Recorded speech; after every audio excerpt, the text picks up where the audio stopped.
তো যায় বুন্ডি, এই ছেলেটা কে হয় তোমার? আমার বয়ফ্রেন্ড, মানে আমি বিয়ে করছি। আচ্ছা, তুমি ওরা পছন্দ করো, ভালোবাসো। তোমার বাবাকে? আমার আব্বু ওই যে। ওরা আমি চিনি তো, আমার এই যে ইনি তোমার বাবা, উনি তোমার নিতে আসছে। তুমি কি তার সাথে যাবা? আমি ওনার সাথে যাব। এখন তো তুমি তো প্রাপ্তবয়স্ক হও নাই। একটু দাঁড়াও, একটু ধৈর্য ধরো। আমি প্রাপ্তবয়স্ক হই না, আমার বিয়ে দেবে কেন? তো আপনি কি আপনার মেয়ে বিয়ে দিচ্ছেন?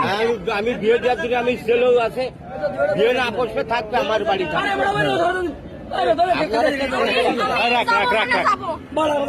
তুমি কি ওর সাথে যাবা? এখন তুমি তো প্রাপ্তবয়স্ক হও নাই। আমি ওর আব্বুর সাথে কথা বলছি। ও নাম্বার আমি তুমি ওর কপালে সিঁদুর দেওয়া আছে। আরে মুসলমান মুসলমান? কখন? মেয়ে দিয়েছিলাম তাই মনে লাগছে। তোমার বাসা কোথায়? তোমরা নিতে আসছো? এরা যদি এখন তোমার মায়েরা পুলিশে দেয় কি করবা? তুমি এত সাহস নিয়ে কিভাবে আসলে রাজশাহী থেকে এখানে? মেয়ে ফোন করেছে এই জন্য এসে আমি বলছি বলেই তো আসছি। তুমি সাহস দিয়ে আনছো, এখন কি তুমি ওর সাথে যাবা? হ্যাঁ, যাবো। আর ও যদি তোমার একটা বিপদে ফেলে তাহলে কি হবে? কি করে বিপদে ফেলবে?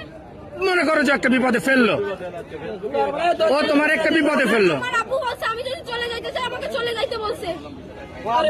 তুমি আর গায়ে হাত দেবো না, আমি যা বলছি আমি আর দেবো না দেবো না দেবো না দেবো না আমি দেবো না।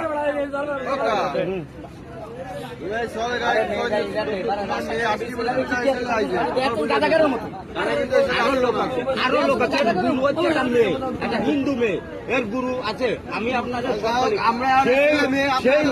সেই মায়ের আমি আটকাইছি। না না, প্রশাসনের বাইরে দেওয়া যাবে না। তোমরা একটু এদিকে আসো, আমার সাথে আসো। তোমরা একটু এদিকে আসো, এদিকে আসো। হ্যাঁ ভাই, এটা আমার একটু এদিকে আসো আমার সাথে। কেউ গায়ে হাত দেবে না, কেউ গায়ে হাত দেবে না, আমি তোমাকে বললাম। এদিকে আসো, আমার সাথে আসো।